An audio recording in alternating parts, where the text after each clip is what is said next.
Ruler School is brought to you by Odyssey Games, where you can go to get singles for all your Force of Will and other trading card games, as well as these amazing patrons. Thank you for your support. Class is in session.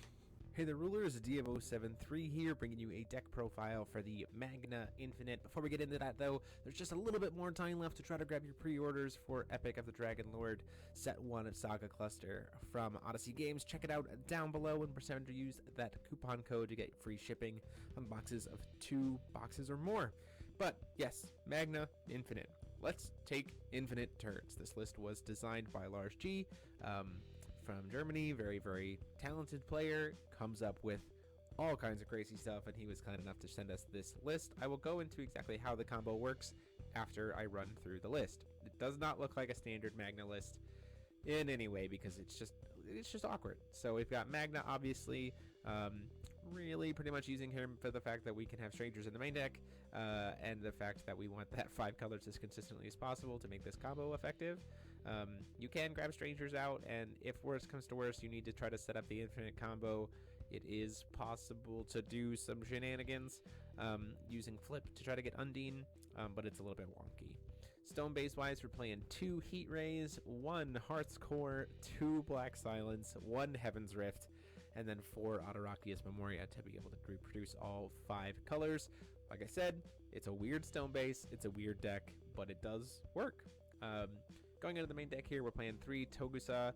This deck is great for being able to just get that consistency up. You can play it with whatever color it is because it's void. You get to look at the top 3, take 1, put them in your hand, the rest on the top of the deck. The deck does enough searching that sometimes you can just shuffle away bad draws, but sometimes you just need that dig, which Togusa helps to do a lot.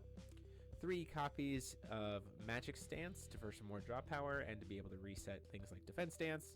3 Dark Alice's Smile, because this card is great and there's no reason to not if you're playing a Mage Art deck. 3 Defense Stance, because again, if you're playing Magna Stances, you would probably want Defense Stances for cancels. 3 copies of Genesis. 3 Grand Cross Reincarnation, because we have strangers and we get them to hand very easily, so this is very helpful, especially to help us find our other one-of copies of the other 2 Regalia, which is very, very nice. 2 copies of Final Stance, because you don't really need more than 1, but you also want to have a backup in case one gets discarded. 1 copy of Resistance, 1 Caduceus, 2 Behemoth, because it's also a nice way. Behemoth is also a nice way to get a couple cheated extra turns with Final Stance, because Final Stance just says that you can't play, you can only play it if you control one of those. And so if you have Behemoth, Behemoth can remove it, and then you can like get rid of the Behemoth. Then Final Stance comes back in and you get another extra turn that way. So it's a little bit of a nice interaction. 2 copies of Yggdrasil, just for some additional ways to be able to get your Lover's Lock and your Caduceus to hand, as well as pay for them more efficiently. 2 Guinevere's, a single copy of Release, a single copy of Dance of Shadows, and then the one of Lover's Lock, as we said before. And then the Stranger lineup is a Blue Wizard, Amon for some draw power, as well as on infinite turns he can be the the beatdown stick that you need with infinite turns. Sprout of the Treasure Tree, Will-o'-the-Wisp, Undine is the big enabler of the combo, Azazel the Blazing Charger for some extra being able to force must attack or block, this kind of thing, as well as being able to give all your guys swiftness, which is nice with Behemoth because he has Pierce. Ishtar, Healing Gimmick, Princess of the Dragon Palace, because this card is nuts if you can get it to graveyard, and then a single copy of Schrodinger.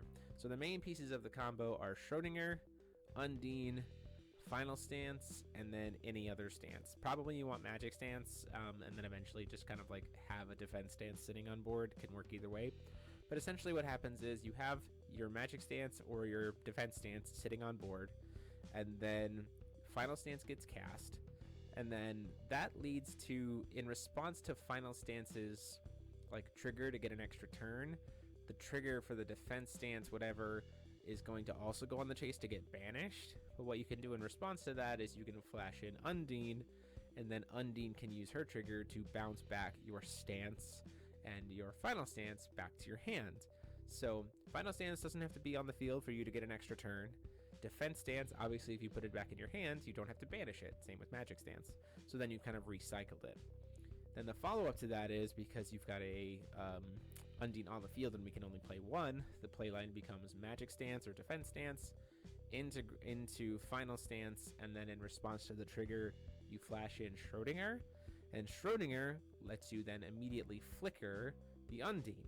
So then the Undine flickers out of the game, flickers back into the game immediately, her trigger goes on the chase, and you can use her 3 targets as bouncing Schrodinger, your stance, and your Final Stance back to your hand.